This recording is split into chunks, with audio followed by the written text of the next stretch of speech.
नमस्ते। आज हम धारा 498 को समझेंगे, जो शादीशुदा महिलाओं को क्रूरता से बचाने वाला एक बहुत जरूरी कानून है। तो चलिए जानते हैं कि ये कानून क्या है, इसकी प्रक्रिया, अधिकार और इससे जुड़े कुछ सच और झूठ।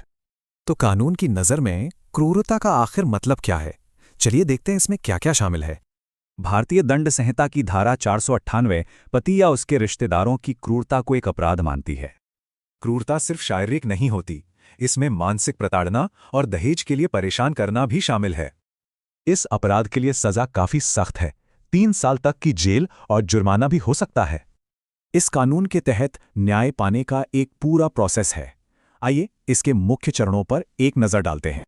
प्रक्रिया शुरू होती है एफआईआर से, फिर पुलिस जांच करती है और आखिर में मामला अदालत पहुंचता है। इसमें समय का ध्यान रखना बहुत जरूरी है। एफआईआर आखिरी घटना के 3 साल के अंदर दर्ज होनी चाहिए। ये कानून कुछ खास अधिकार भी देता है, और जो बात इसे दिलचस्प बनाती है वो है इन अधिकारों का दायरा। इसमें सुरक्षा आदेश, आर्थिक मदद और बच्चों की कस्टडी जैसे कई जरूरी अधिकार मिलते हैं। इस कानून को लेकर कई गलत फहमियां भी हैं, तो चलिए सच को झूठ से अलग करते हैं। एक आम गलतफहमी है कि ये कानून सिर्फ दहेज के लिए है, जबकि सच ये है कि यह हर तरह की क्रूरता पर लागू होता है। कानून सुलह से पहले व्यक्ति की सुरक्षा को प्राथमिकता देता है और अदालतें झूठे मामलों की भी पूरी जांच करती हैं। तो ये जानना बहुत जरूरी है कि किन गलतियों से बचना चाहिए, क्योंकि ये केस को कमजोर कर सकती हैं।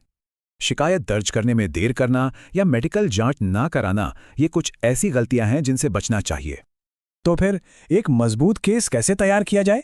इसके लिए यहां कुछ काम के कदम दिए गए हैं। सीधी सी बात है, जल्दी एक्शन लें, हर सबूत संभाल कर रखें और एक अच्छे वकील की मदद लें। इस कानून का असर साफ दिख रहा है। अब सिर्फ मानसिक क्रूरता के आधार पर भी सजा हो रही है।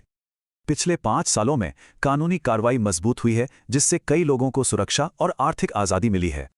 याद रखें, इस कानून का मकसद लोगों को न्याय पाने और बिना डर के जीने की हिम्मत देना है। सही जानकारी और सही समय पर एक्शन ही न्याय की कुंजी है। तो सवाल यह है कि इस जानकारी का इस्तेमाल कैसे किया जाएगा।